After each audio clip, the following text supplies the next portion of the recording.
जी, बिस्मिल्लाहिर्रहमानिर्रहीम। My name is Mohammad Shah Zafar. Welcome to NX consultant. आज हम जो है बात करेंगे कि जो भी स्टूडेंट जब जा रहा होता है उसके लिए जो डिसीज़न लेना होता है, यार मैं किस एज में जाएँ, तो उसका भी एक जो है टाइम होता है।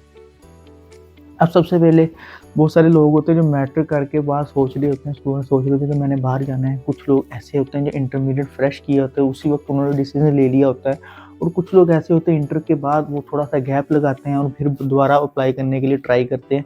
इवन के मेरे पास कुछ लोग ऐसे भी हैं कि जिन्होंने मास्टर्स किया हुआ और बीच में 15-20 साल का गैप है और वो बाहर जा रहे हैं। तो हम इस वीडियो का मकसद ये है कि वो कौन सी एज है जिसमें आपको जो है जाना चाहिए और ये बेस्ट एज कौन-सी है, उसके ऊपर हम बेनिफिट्स भी बात करेंगे, उसके मसले-मसाइल भी जो भी हैं वो हम उसके ऊपर डिस्कस करेंगे। सबसे पहले आया कि इंटरमीडिएट करके हमें जो कनाडा जाना चाहिए या नहीं जाना चाहिए, बहुत सारे क्वेश्चंस आते हैं हमें, तो उसके ऊपर मैंने सोचा कि आपको कुछ पॉइंट्स और फैक्टर जो मैं बता दूं, जो आपके लिए बहुत ज़्यादा इजी होंगे और आपको बड़े फ़ायदे वाली बात है। जी, इंटरमीडिएट का स्टूडेंट जब निकलता है यूनिवर्सिटी के एनवायरनमेंट में, तो उसमें ये होता है कि स्टूडेंट फ्रेश होता है, उसको कोई इस तरह इतना ज़्यादा चेंज नहीं होता है, वो सेम एनवायरनमेंट से सीखना स्टार्ट कर जाता है और जिसकी वजह से उसको इतना मसले मसाइल वाली बात नहीं होती, एनर्जेटिक होता है। अगर वो स्टूडेंट पाकिस्तान एनवायरनमेंट में पढ़ के जाए और फिर वो इंटरनेशनल स्टैंडर्ड में जाए, तो उसमें बहुत ज़्यादा डिफरेंस की बात होती है और बहुत ज़्यादा ज़ाहिर बात है उसको सीखने के लिए अपने जो है जो उसने जो है याद किया होता है या जिस मेथड पे वो गया होता है उसको चेंज करने का बहुत ज़्यादा डिफरेंस होता है, क्योंकि उसने अपने प्रीवियस मेथड को छोड़ के न्यू मेथड को जाना होता है, जिस वजह से ये बड़े मसले मसाइल वाली बात होती है। एग्जाम्पल के तौर पर मैं आपको एग्जाम्पल देता हूँ।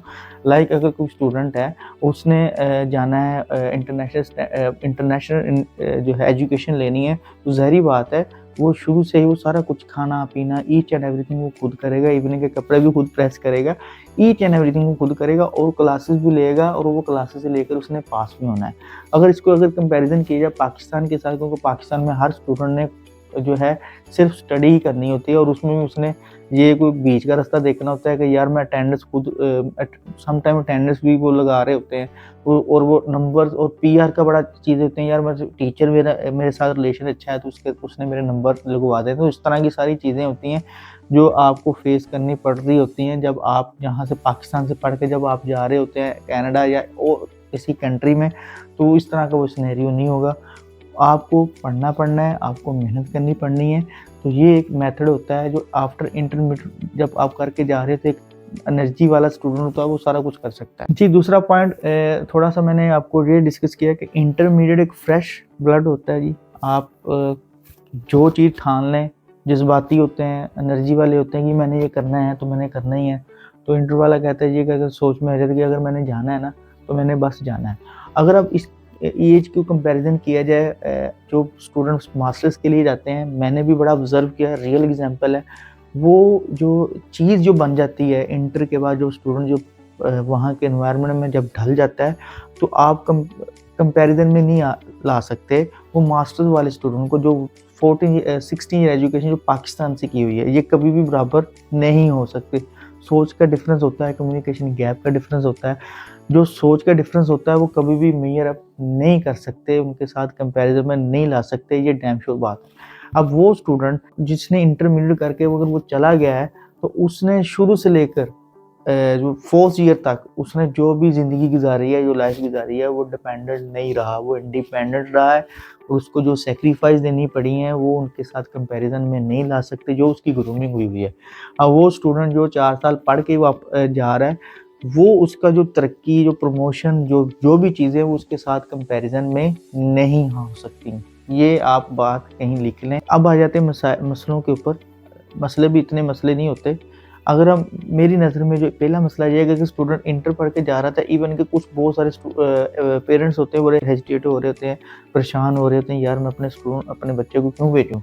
तो छोटा-सा बच्चा है और उसकी एज भी छोटी है और वो जा रहा है परदेस में, तो वो ये बहुत बड़ा चैलेंज होता है। तो इसमें ये थोड़ा-सा मसला होता है, अगर वो स्टूडेंट जो जब जाते हैं तो उनको डिसीज़न लेना नहीं आ रहा होता कि मैंने कौन-सी चीज़ है जो कौन-सी चीज़ मेरे बेनिफिट के लिए। तो फॉर एग्ज़ाम्पल आप गाड़ी ले लेते हैं जी लोन लेकर, तो आपने आगे घर भी लेना होता है, वो पहले तो गाड़ी वाला लोन जो है पूरा नहीं हो रहा तो और बड़े मसले मसाइल होते हैं, एक्सपेंसिव कोई चीज़ ले लेते हैं, अपनी मर्ज़ी के मुताबिक चीज़ ले लेते हैं, वो वहाँ पे आप जो लाइफ गुजार रहे होते हैं वो इंडिपेंडेंट होते हैं, आपको देखने वाला कोई नहीं होता।